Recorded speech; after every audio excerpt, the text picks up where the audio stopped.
Question करते हैं, ये वेलोसिटी है 40√2 की और इसके पाथ में दो टॉवर्स आते हैं। ये दोनों टॉवर को जस्ट ग्रेज करता हुआ, टच करता हुआ निकल जाता है। दोनों टॉवर सेम हाइट के हैं और यही टॉवर वापस ये ग्रेज करता हुआ आता है गिरते समय। ठीक है, ये दो टॉवर्स को ग्रेज करके आता है। तो ये पूछ रहा है कि ये दोनों टॉवर्स के बीच की दूरी क्या है। एक तो ये निकालने को कहा है और दूसरा ये पूछा है कि दोनों टॉवर को क्रॉस करने में इसके बीच में कितना टाइम लगा होगा। ठीक है, ये दो चीजें पूछी। तो क्योंकि ये टू डायमेंशनल मोशन है तो हमें क्या मानना है, वाई एक्सिस, और हमें माननी है एक्स एक्सिस, और हमें u को दो पार्ट में ब्रेक कर लेना है, u cos theta and u sin theta. क्योंकि हमको दिया ये 45 डिग्रीज में फेंका गया है तो ux कितना आ जाएगा, ux आ जाएगा 40√2 cos 45। तो ये कितना आ गया, ये आ गया 40 के बराबर। cos 45 1/√2 होता है। उसी तरीके से uy निकाल सकते हैं। uy की वैल्यू कितनी है, uy की वैल्यू है 40√2 sin 45। sin 45 1/√2 है तो uy भी कितना आ गया 40। ठीक है, तो ux और uy हमको मिल गए। ये टॉवर की जो हाइट है ये हमको दी है 60 मीटर्स की, दोनों टॉवर्स। पूछा है टाइम और डिस्टेंस। डिस्टेंस एक्स एक्सिस का है और टाइम वाई एक्सिस का है। ठीक है, तो अगर हम ये देखें कि हमें ये पता है कि इस टॉवर की हाइट इतनी है तो वाई डायरेक्शन में एक फॉर्मूला था u y t minus half g t square. ये फॉर्मूला था। ये हाइट जब भी हमको दी होगी हम ये फॉर्मूला लगा सकते हैं। ठीक है, और अगर हाइट से ये फॉर्मूला हम लगाते हैं तो हाइट कितनी दी है 60 मीटर, यू वाई कितना है 40 इंटू टी माइनस हाफ, जी है 10 इंटू टी का स्क्वायर।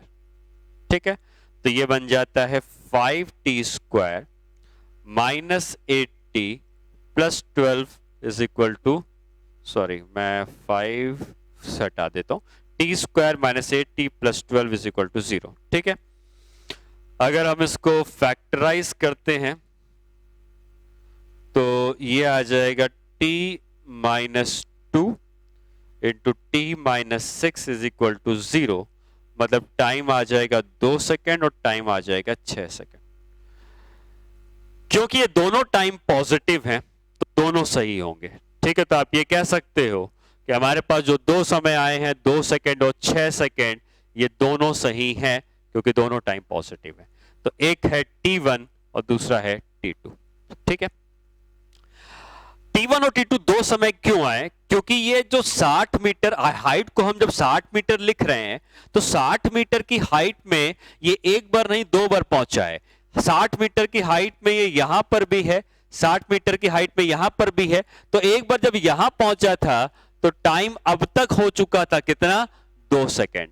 और जब ये दोबारा 60 मीटर की हाइट में 60 मीटर की हाइट में पहुंचेगा तो अब तक टोटल टाइम कितना हो चुका है, 6 सेकेंड। मतलब 2 सेकेंड यहां से यहां जाने में लगाया और 6 सेकेंड यहां से यहां जाने में लगाया। ये हमको पता चल गया। और अब हम आते हैं कि हमसे पूछा क्या गया है। तो इसमें हमसे पूछा है कि find the distance between the towers and time taken between the towers. अगर 2 सेकेंड में यहां पहुंचा और 6 सेकेंड में यहां पहुंचा तो इनके बीच में कितना समय लगाएगा। तो हम कह सकते हैं कि time taken between towers is equal to कितना आ जाएगा, 6 माइनस 2 मतलब 4 सेकेंड। ठीक है, ये बिटवीन द टॉवर्स टाइम आ गया। ये एक पार्ट हो गया इसका जो निकालना था। दूसरा पार्ट क्या, distance between the towers. Distance between the towers मतलब कौन सी दूरी, डिस्टेंस बिटवीन द टॉवर्स का मतलब ये दूरी निकालनी है। और ये कौन सा डायरेक्शन है, एक्स एक्सिस। एक्स एक्सिस में कौन सा फॉर्मूला काम करता है, ux इंटू टी। तो अगर हमको यहां से यहां जाने का समय पता है जो कि 4 सेकेंड है तो हम ये दूरी निकाल सकते हैं और ये कह सकते हैं कि x की वैल्यू ux इंटू टी के बराबर होनी चाहिए। ux कितना था, ux हमेशा 40 के बराबर था, 40, और कितना समय लगा है इनके बीच में, 4 सेकेंड का समय लगा है। इसका मतलब x कितना हो जाएगा, 160 मीटर्स। ठीक है, ये हो जाएगा इसकी x की वैल्यू। ठीक है, तो ये तरीका है जिससे कि हम y एक्सिस से टाइम निकालेंगे और x एक्सिस इनके बीच की दूरी फाइंड आउट कर सकते हैं। ठीक है, नेक्स्ट क्वेश्चन में आते हैं। नेक्स्ट क्वेश्चन ये है कि if maximum height is equal to range of projectile,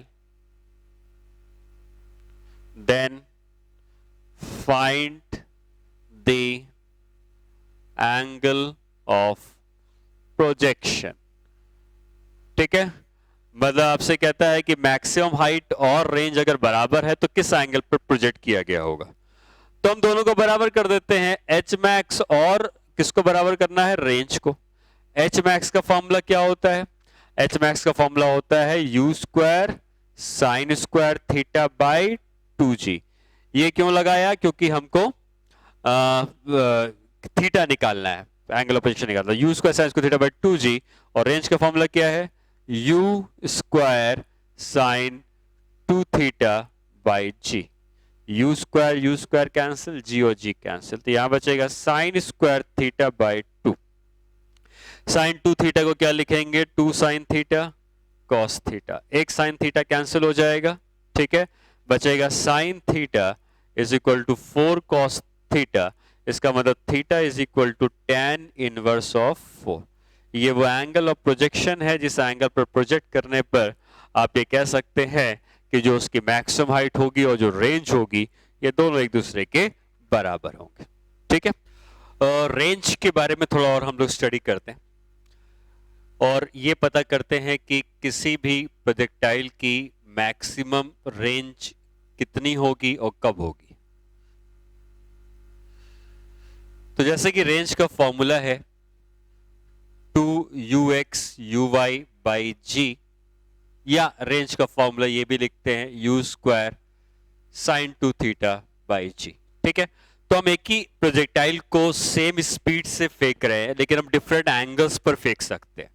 तो डिफरेंट एंगल पर फेंक सकते हैं तो u फिक्स है, g फिक्स है, ये एंगल हम चेंज कर सकते हैं। और रेंज मैक्सिमम तब होगी जब ये वैल्यू मैक्सिमम होगी। और साइन 2 थीटा की मैक्सिमम वैल्यू कितनी हो सकती है, 1, क्योंकि साइन कभी 1 से बड़ा नहीं हो सकता। इसका मतलब 2 थीटा होना चाहिए 90 डिग्रीज, मतलब थीटा होना चाहिए 45 डिग्रीज। तो आप जब theta is equal to 45 degree पर फेंकते हैं तो उस समय रेंज उसकी मैक्सिमम आती है। और जब थीटा 45 डिग्री होता है तो एक्चुअली उस समय ux और uy भी बराबर हो जाते हैं, क्योंकि थीटा जब 45 डिग्री है तो u cos 45 और u sin 45 में cos 45 sin 45 के बराबर है, तो ux और uy बराबर हो जाते हैं। और जो मैक्सिमम रेंज आ जाएगी वो कितनी आ जाएगी, sin 2 थीटा 1 हो चुका है, u स्क्वायर बाई जी के बराबर आ जाएगी। इसका मतलब प्रोजेक्टाइल की रेंज मैक्सिमम तब होती है जब हम 45 डिग्रीज के एंगल पर उसको प्रोजेक्ट करते हैं और जो उसकी मैक्सिमम रेंज होती है वो यू स्क्वायर बाई जी के बराबर होती है। इसके अलावा और किसी भी एंगल पर आप प्रोजेक्ट करेंगे तो उसकी जो रेंज आएगी वो इससे हमेशा कम आएगी। ठीक है, ठीक है, अब आता है कि अगर 45 डिग्रीज पर उसकी रेंज मैक्सिमम है तो 45 से एंगल बढ़ाएंगे तब भी रेंज कम हो जाएगी, 45 से एंगल घटाएंगे तब भी रेंज कम हो जाएगी। तो 45 डिग्रीज पर फेंकने पर रेंज मैक्सिमम आ गई। ठीक है, हमने जब 45 डिग्री पर उसको फेंका तो जो रेंज आई है ये मैक्सिमम रेंज आई, इससे ज्यादा रेंज नहीं हो सकती है। लेकिन अगर आप 45 से कम एंगल पर फेंकते हैं, ठीक है, तो 45 से कम एंगल पर फेंका तो रेंज इतनी हो गई, और 45 से ज्यादा एंगल पर फेंकोगे तब भी रेंज कम हो जाएगी। मतलब ऐसा होता है कि एक ही रेंज 45 से एंगल घटाया गया, 45 से एंगल बढ़ाया गया, तो दो एंगल ऐसे होते हैं जिस पर रेंज सेम आ जाती है। 45 से तुम जितना पीछे जाओगे, 45 से तुम उतना ही आगे चले जाओगे, तो रेंज उसकी सेम आ जाती है। इसका मतलब अगर हमने उसको इस डायरेक्शन में प्रोजेक्ट किया या इस डायरेक्शन में प्रोजेक्ट किया तो 45 डिग्री से तुम जितना पीछे आए हो, 45 डिग्री से अगर तुम उतना ही आगे चले जाओगे तो रेंज सेम हो जाएगी। कहने का मतलब कि हम ये कह सकते हैं कि range is same at an angle of projections of कौन से angle, 45 minus theta and 45 plus theta. तो 45 से अगर तुम थीटा कम होते हो तब भी रेंज वही होगी, 45 से थीटा बढ़ाते हो तब भी रेंज वही होगी। ठीक है। अच्छा, एक्चुअली आपको ये याद रखना है कि रेंज सेम कब होती है। रेंज सेम तब होती है, दो एंगल पर रेंज सेम आती है, ये है और ये, दो एंगल से रेंज सेम आती है। ये दोनों एंगल्स जो होंगे इनका जो सम होगा वो हमेशा 90 डिग्री होना चाहिए। मतलब ये भी कह सकते हो कि अगर रेंज जो है वो 30 है तो दूसरा कौन सा एंगल होगा, 60 होगा। ठीक है, 30 और 60 में भी रेंज सेम है क्योंकि इनका जो सम है वो 90 होना चाहिए। ठीक है, आप ये भी कह सकते हैं कि अगर रेंज 90 माइनस थीटा पे जितनी है, range 90 plus theta, 90 minus theta नहीं, सॉरी, अगर रेंज थीटा पे जितनी है उतनी ही रेंज किस में आएगी, 90 माइनस थीटा पे आएगी, क्योंकि इनका सम भी 90 डिग्रीज के बराबर है। ठीक है, तो आपको ये याद रखना है कि दो एंगल्स जिसमें रेंज सेम होती है उसमें से दोनों का जो सम होना चाहिए वो 90 डिग्रीज के बराबर होना चाहिए। अब अगर ऐसा है तो हो सकता है कि आपने एक प्रोजेक्टाइल को किसी एंगल पर प्रोजेक्ट किया और दूसरे प्रोजेक्टाइल को किसी दूसरे एंगल पर प्रोजेक्ट किया। ये दो एंगल जो होंगे, इन दो एंगल का जो सम होगा ये हमेशा 90 डिग्री के बराबर होना चाहिए। ठीक है, तो हमेशा जब उनका सम 90 डिग्री के बराबर होगा तो आप ये कह सकते हो कि जो उसकी रेंज होगी वो हमेशा सेम आएगी। ठीक है, तो इन जनरल हम लोग मोस्टली ये वाला केस कंसीडर करते हैं। इस केस में हम ये मानते हैं कि अगर हमने थीटा के एंगल पर प्रोजेक्ट किया है और दूसरे प्रोजेक्टाइल को 90 माइनस थीटा के एंगल पर प्रोजेक्ट किया है तो उन दोनों की जो रेंज होगी वो सेम होगी। ये खाली बताने के लिए था कि इसमें सेम आता है, बट मोस्टली जो यूज होता है वो थीटा और 90 माइनस थीटा होता है। मतलब अगर एक एंगल 30 है तो दूसरा एंगल 90 माइनस 30 मतलब 60 डिग्री के बराबर आना चाहिए। ठीक है, तो दो एंगल पर हमको सेम रेंज मिलती है। मैक्सिमम रेंज कब मिलती है, जब 45 डिग्री पर फेंकते हैं। 45 से कम होगे तब भी रेंज कम होगी, 45 से ज्यादा होगे तब भी रेंज कम हो जाएगी। ठीक है, टाइम ऑफ फ्लाइट के बारे में क्या कह सकते हैं। टाइम ऑफ फ्लाइट का जो फॉर्मूला है वो टाइम ऑफ फ्लाइट का फॉर्मूला होता है 2u sin थीटा बाई जी, और जो मैक्सिमम हाइट का फॉर्मूला है इसका फॉर्मूला होता है u square sine square theta by 2g। इन दोनों फॉर्मूले में देख सकते हैं u फिक्स किया हुआ है, तो टाइम ऑफ फ्लाइट थीटा के बढ़ाने से बढ़ेगा, मैक्सिमम हाइट भी थीटा के बढ़ाने से बढ़ता है। तो मैक्सिमम हाइट भी बढ़ता जाएगा जैसे जैसे थीटा बढ़ाओगे, टाइम ऑफ फ्लाइट भी बढ़ता जाएगा थीटा बढ़ाने से। रेंज 45 डिग्री तक बढ़ती जाती है, 45 पर रेंज मैक्सिमम आती है। 45 से जैसे ही एंगल बढ़ाओगे रेंज फिर से कम होने लगेगी। 45 से कम था एंगल तब तो कम थी ही, 45 से ज्यादा होगा तब भी एंगल कम हो जाएगा, रेंज कम हो जाएगी। तो हम ये कह सकते हैं कि range first increases with the increase in angle theta, becomes maximum at theta is equal to 45, then it starts decreasing.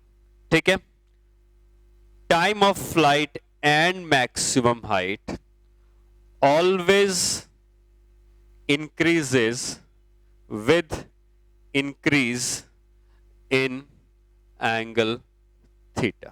ठीक है, तो टाइम ऑफ फ्लाइट और मैक्सिमम हाइट हमेशा थीटा के बढ़ाने से बढ़ते हैं, लेकिन रेंज 45 डिग्री तक बढ़ती है, 45 के बाद रेंज वापस से कम होने लगती है। ठीक है, तो हम ये कह सकते हैं कि अगर हम इसको कम एंगल पे फेंकेंगे कम रेंज आएगी, एंगल बढ़ाएंगे रेंज बढ़ जाएगी। 45 डिग्रीज पर रेंज सबसे ज्यादा आएगी। तो मान लो ये एंगल 15 डिग्री है, फिर ये 30 डिग्री है, 45 डिग्री पर रेंज सबसे ज्यादा आई है। एंगल हॉरिजॉन्टल से हम कैलकुलेट कर रहे हैं। अगर हम एंगल को 45 डिग्री से और बढ़ा देते हैं तो रेंज फिर कम हो जाएगी, और 30 डिग्री और 60 डिग्री की रेंज बराबर है, 15 डिग्री और 75 डिग्री की रेंज बराबर है। 75 और 15 का सम 90 है, 60 और 30 का सम 90 है, इन दोनों पे रेंज बराबर है। लेकिन जैसे जैसे एंगल बढ़ता जा रहा है, मतलब 15, 30, 45, 60, 75, तो जैसे जैसे एंगल बढ़ता जा रहा है टाइम ऑफ फ्लाइट भी बढ़ती जा रही है, मैक्सिमम हाइट भी बढ़ती जा रही है, आपको दिख रहा है, लेकिन रेंज 45 डिग्री पर मैक्सिमम होती है, फिर रेंज घटने लगती है। ठीक है, मैक्सिमम रेंज कितनी होती है वो हमको पता है कि मैक्सिमम रेंज होती है यू स्क्वायर बाई कितनी आई थी हमारे पास, जी के बराबर। ये मैक्सिमम रेंज है, कब है, जब theta 45 degree.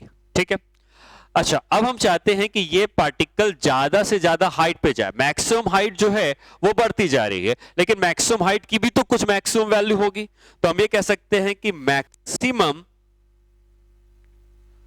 Value of h max कितना हो सकता है, मैक्सिमम वैल्यू एच मैक्स।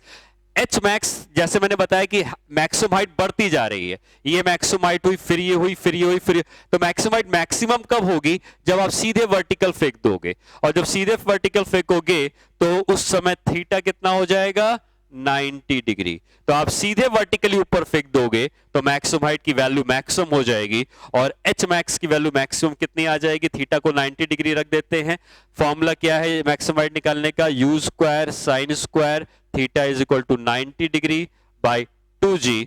तो ये वैल्यू कितनी आ जाएगी, maximum value of h max is equal to u square by 2g। ठीक है, मतलब आप ये समझिए कि आप किस स्पीड से पार्टिकल को फेंक सकते हैं।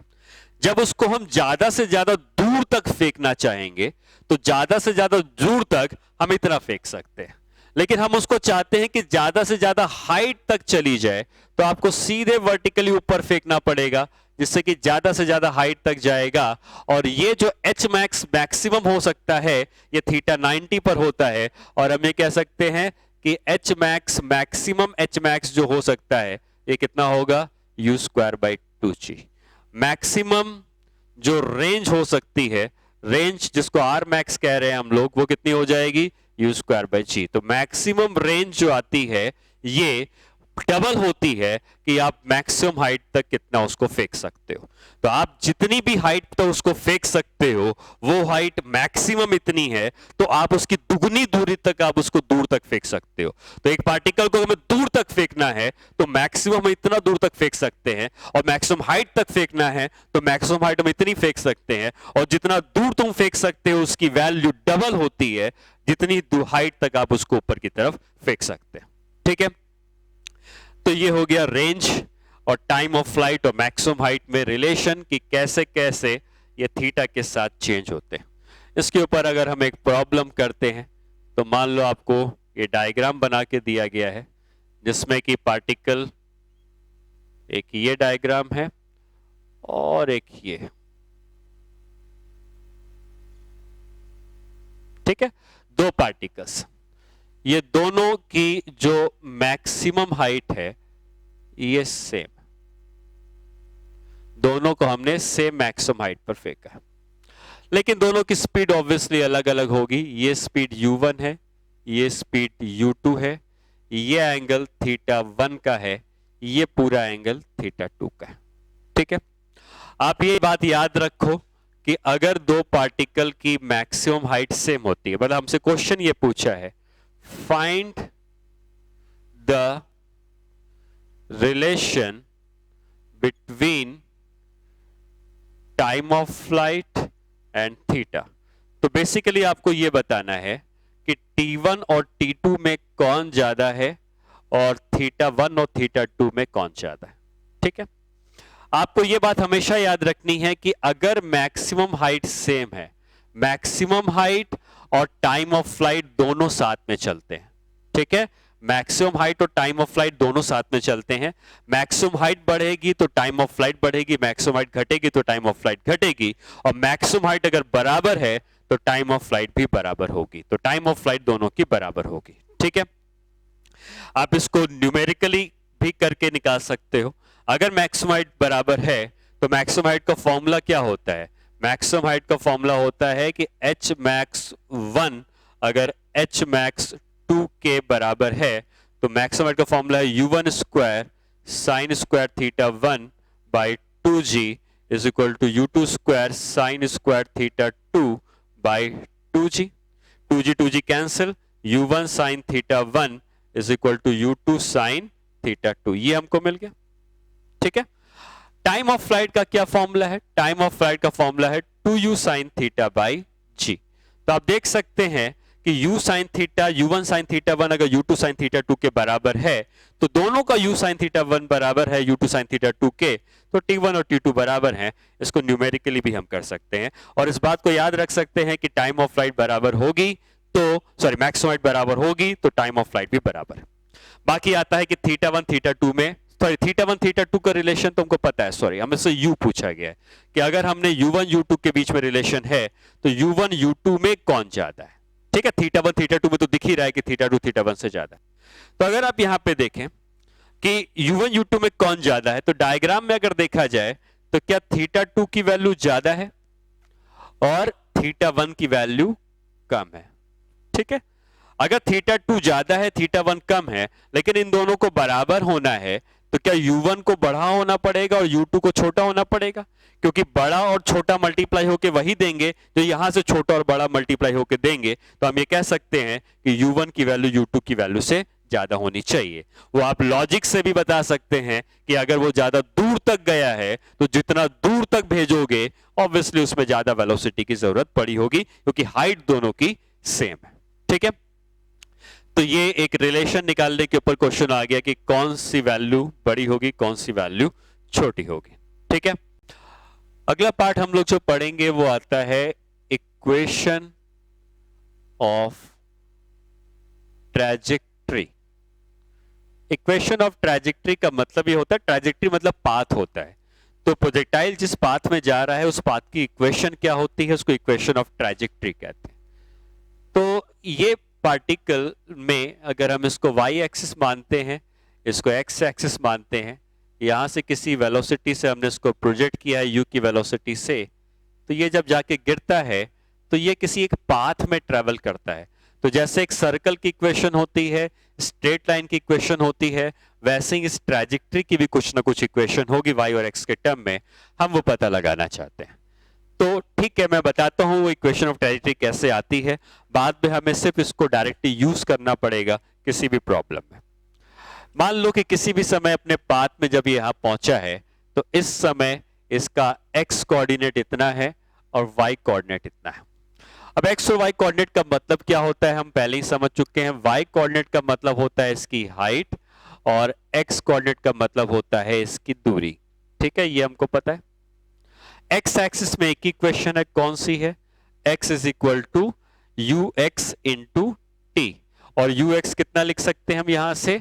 यू एक्स को लिख सकते हैं यू कॉस थीटा के बराबर। ठीक है, हॉरिजॉन्टल कंपोनेंट इंटू टी, ये पहली इक्वेशन आ गई। ठीक, वाई एक्सिस में क्योंकि हमें हाइट है वाई एक्सिस, तो वाई एक्सिस की हाइट का फॉर्मूला होता था h is equal to u y into t minus half g t square. Height को हम क्या लिख रहे हैं? हाइट मतलब वाई एक्सिस ही हो गई, तो यू वाई को हम कितना लिख सकते हैं? You sine theta into t minus half g t square. ये हो गया दूसरा। हमें एक्चुअली इसकी ट्रैजेक्टरी की इक्वेशन निकालनी है, मतलब हमें x और y के बीच में इक्वेशन निकालनी है, और ऐसे हर एक क्वेश्चन जहां पे हमें उस पार्टिकल के पाथ की इक्वेशन निकालनी होती है तो हमें x और y के बीच में रिलेशन निकालना होता है, और वो रिलेशन हम तभी निकाल सकते हैं अगर हम x और y के टर्म में इक्वेशन में निकालना चाहें तो टाइम को हटाना पड़ेगा। तो टाइम कैसे हटेगा? तो टाइम को हटाने के लिए आप ये कह सकते हो कि जो पहली इक्वेशन थी 1 वाली, इससे हम ये कह सकते हैं कि जो टाइम होगा वो x upon you cos theta हो जाएगा। ठीक है, x upon you cos theta, और इसी टाइम को हम पुट कर देंगे सेकंड इक्वेशन।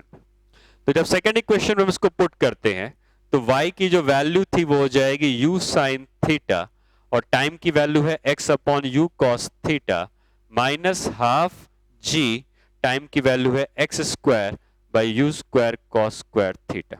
ठीक है, अब हम देख सकते हैं कि u और u यहां से कैंसिल हो जाएगा, sine theta by cos theta tan theta बन जाएगा, तो ये बन जाता है y is equal to x tan theta minus, इसको अगर हम ऐसे लिखते हैं जी एक्स स्क्वायर, नीचे क्या बचेगा 2u square cos square theta.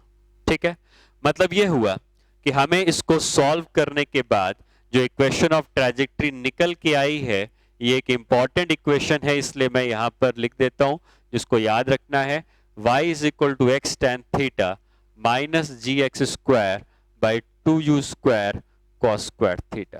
ठीक है, ये इस पार्टिकल के पाथ की इक्वेशन है, और y और यहाँ पे एक्स स्क्वायर है, मतलब ये जो पाथ है ये पैराबोला होता है। तो जब भी पार्टिकल ट्रैवल करता है प्रोजेक्टाइल मोशन में, तो ये एक पैराबोलिक पाथ में ट्रैवल करता है, और इस पैराबोला की इक्वेशन इसके बराबर है। ठीक है, यूज कहां पर है?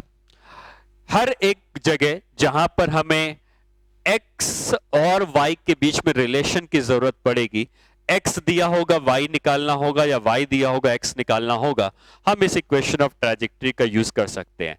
इस इक्वेशन ऑफ ट्रैजेक्टरी में कहीं भी टाइम का टर्म नहीं आता है, तो अगर टाइम नहीं पूछा है, x और y के बीच में कोई चीज निकालने को पूछा है, तो हम इस इक्वेशन ऑफ ट्रैजेक्टरी को यूज कर सकते हैं। ठीक है, इसी इक्वेशन ऑफ ट्रैजेक्टरी को हम रीअरेंज करके एक दूसरे फॉर्म में भी रिप्रेजेंट कर सकते हैं, और दूसरे फॉर्म में जब रिप्रेजेंट करते हैं तो एक्चुअली यहां से x tan थीटा अगर हम कॉमन ले लें और उसको थोड़ा सा रीअरेंज करें, तो ये बन जाता है y is equal to x tan theta 1 minus x by range. ठीक है, इसी को रीअरेंज करके x tan थीटा को कॉमन लेके इस फॉर्म में रिप्रेजेंट किया जा सकता है।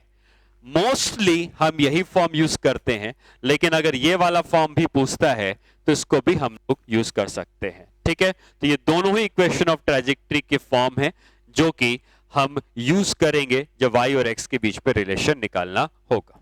ठीक है, अब इसके ऊपर कुछ क्वेश्चन कर लेते हैं। जैसे मान लो एक प्रॉब्लम ये दी है कि a particle is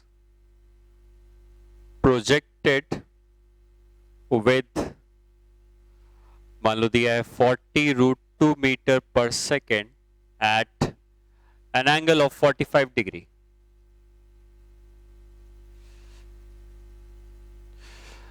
There is a wall of height 14 meters at a distance of 60 meters from the point of projection.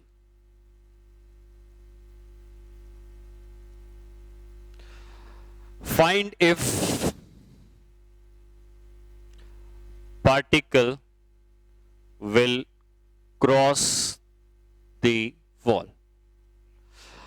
मतलब बेसिकली क्वेश्चन ये है कि हमारे पास एक वॉल यहां पर कहीं पर रास्ते पे है, 14 मीटर की हाइट की एक वॉल है। यहां से पार्टिकल को किसी वेलोसिटी से प्रोजेक्ट किया गया। अब ये पार्टिकल क्या इस वॉल को क्रॉस कर जाएगा या इसके टकरा कर गिर जाएगा, ये पूछा गया। ठीक है, तो हो सकता है कि ये वॉल को क्रॉस कर जाए, हो सकता है कि ये वॉल से टकरा जाए।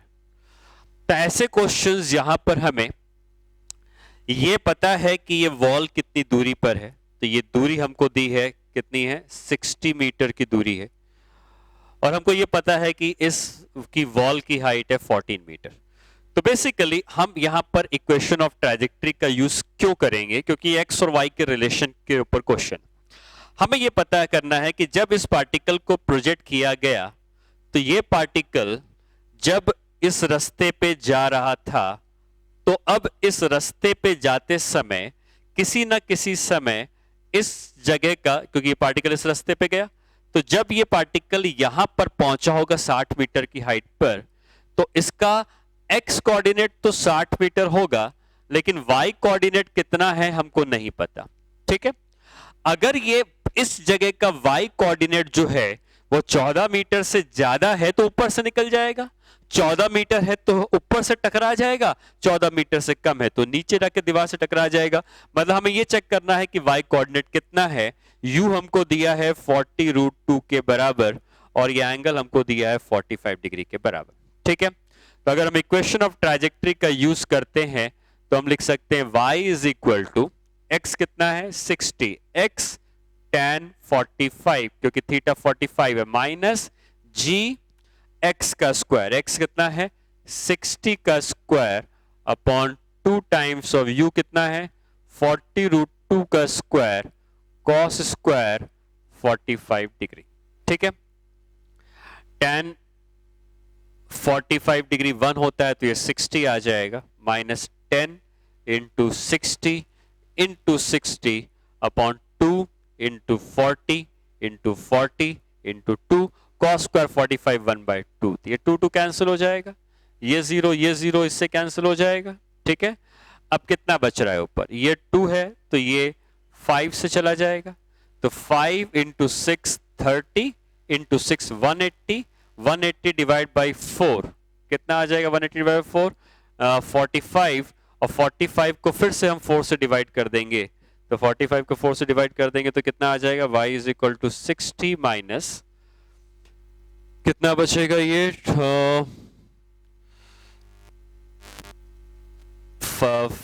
6 इंटू 6 36 इंटू 5 180 माइनस मैंने कितना बताया 16, और 16 और ये अगर डिवाइड करते हैं तो ये हो जाएगा y is equal to 60 minus ये 16 1 16 और यहाँ 2 बचेगा 20 11 माइनस कितना आ जाएगा 11 पॉइंट समथिंग आता है।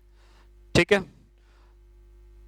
तो यहां से y की वैल्यू हमें कितनी मिल जाती है, y की वैल्यू हमको मिल जाएगी, ये y जो है हमें ये तो कह सकते हैं 11 पॉइंट समथिंग है, तो ये y की वैल्यू जो है ये 48 से तो ज्यादा है, और अगर y की वैल्यू 48 से ज्यादा है तो डेफिनेटली 14 से भी ज्यादा रही होगी, और 14 से ज्यादा रही होगी तो ये पार्टिकल ऊपर से क्रॉस करके चला जाएगा। ठीक, जो second form of equation of trajectory है उसका यूज करने के लिए एक प्रॉब्लम ये है कि पार्टिकल को फेंका गया है, किसी वेलोसिटी से फेंका गया है ये तो नहीं दिया है, बट ये दिया है कि एक बीच में एक टॉवर आता है और ये पार्टिकल टॉवर के 20 मीटर पहले से फेंका गया और टॉवर के 60 मीटर पीछे जाके गिरा है। ठीक है, टॉवर की हाइट 15 मीटर है और हमसे पूछा गया है कि फाइंड थीटा, ये एंगल निकालना है। तो क्योंकि यहां पर हमें ये x पता है, ये y पता है, तो हम इसको ओरिजिन अगर मानते हैं तो इसका x और y कोऑर्डिनेट लिख सकते हैं, x कोऑर्डिनेट 20 है, y कोऑर्डिनेट 15 है, ये हो गई y एक्सिस और ये है x एक्सिस, तो हमने इसके x और कोऑर्डिनेट y कोऑर्डिनेट यहां पर लिख दिए। ठीक, और साथ ही साथ हमको ये पता है कि कितनी दूर जाके गिरा है, ये रेंज है, तो ये रेंज भी हम लिख सकते हैं कि हमारे पास 80 मीटर के बराबर है। ठीक है, तो जब भी रेंज दी होगी और इक्वेशन ऑफ ट्रैजेक्टरी हमें यूज करनी है तो हम यूज कर सकते हैं y is equal to x tan theta 1 minus x by range. ठीक है, अब x कोऑर्डिनेट कितना है इस पॉइंट का 20 into ten theta, 1 minus x coordinate है 20 और रेंज कितनी आई है टोटल 80 आई। ठीक है,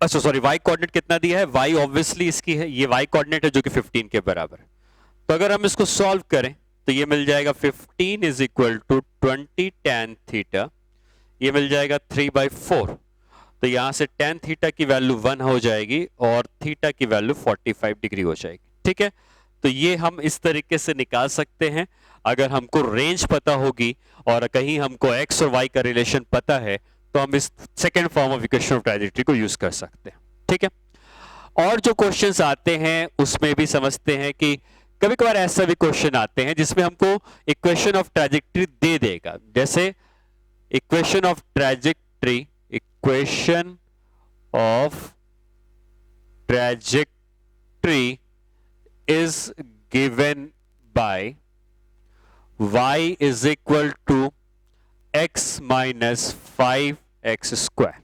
ठीक है, और पूछेगा कि फाइंड, कुछ भी पूछ सकता है, time of flight, maximum height, range, कुछ भी पूछ सकता है। तो अगर मान लो पूछा होता कि फाइंड रेंज, या मैंने कहा ना कुछ भी पूछ सकता है, लेकिन कुछ भी पूछेगा या जो भी होगा उसका तरीका एक ही होता है कि हम इसको कंपेयर करेंगे हमारी स्टैंडर्ड इक्वेशन ऑफ ट्रैजेक्टरी से, क्योंकि हमने जो स्टैंडर्ड इक्वेशन ऑफ ट्रैजेक्टरी का फॉर्मूला लिखा था वो यही था। रेंज वाला लिख सकते हैं, वो भी मैं बताता हूं, क्योंकि रेंज पूछा है तो वो भी लिख सकते हैं, अदरवाइज ये जनरल फॉर्मूला इसको लिखते हैं। जनरल मैं इसलिए बता रहा हूं क्योंकि रेंज के अलावा कुछ पूछा गया होता तो हमको यही फॉर्म यूज करना पड़ता। अब हम इसको कंपेयर करेंगे हमारी जो इक्वेशन ऑफ ट्रैजेक्टरी दी है x माइनस 5x स्क्वायर, और कंपेयर करेंगे तो कह सकते हैं कि tan थीटा की वैल्यू यहां से 1 है, x के संग यहाँ tan थीटा या x के संग 1 है, तो थीटा की वैल्यू 45 डिग्री हो जाएगी। और जब इसमें कंपेयर करेंगे तो कह सकते हैं g by 2u square cos square theta की वैल्यू कितनी है 5 है। g कितना होता है 10, 2u स्क्वायर, थीटा 45 डिग्री है, कॉस स्क्वायर 45 कितना होता है 1/2 इज इक्वल टू 5। ये 2 और 2 कैंसिल हो जाएगा और यहां से हमारे पास मिल जाता है u स्क्वायर या u इज इक्वल टू √2। ठीक है, ये u मिल गया, तो थीटा भी मिल गया हमें और हमें u की वैल्यू भी मिल गई। ठीक है, ये दोनों वैल्यूज मिलने के बाद अगर हमसे पूछा जाता कि टाइम ऑफ फ्लाइट कितनी है तो 2u साइन थीटा बाई जी से टाइम ऑफ फ्लाइट आ जाता। मैक्सिमम पूछा जाता तो u square sine square theta by 2g से हमारे पास मैक्सिमम आ जाती। और रेंज पूछी गई है तो रेंज का फॉर्मूला होता है u square sine 2 theta by g. u square की वैल्यू है 2, साइन 2 थीटा में थीटा 45 डिग्री है, g 10 है, रेंज आ जाएगी 0.2 मीटर। ठीक है, ये रेंज आ गई हमारे पास। ठीक है, और भी कोई चीज पूछी गई होती तो हम निकाल सकते हैं। रेंज ही निकालनी है तो हम क्या इक्वेशन ऑफ ट्रैजेक्टरी का दूसरा फॉर्म भी यूज कर सकते हैं, 1 माइनस एक्स बाई आर, इसको भी यूज कर सकते हैं।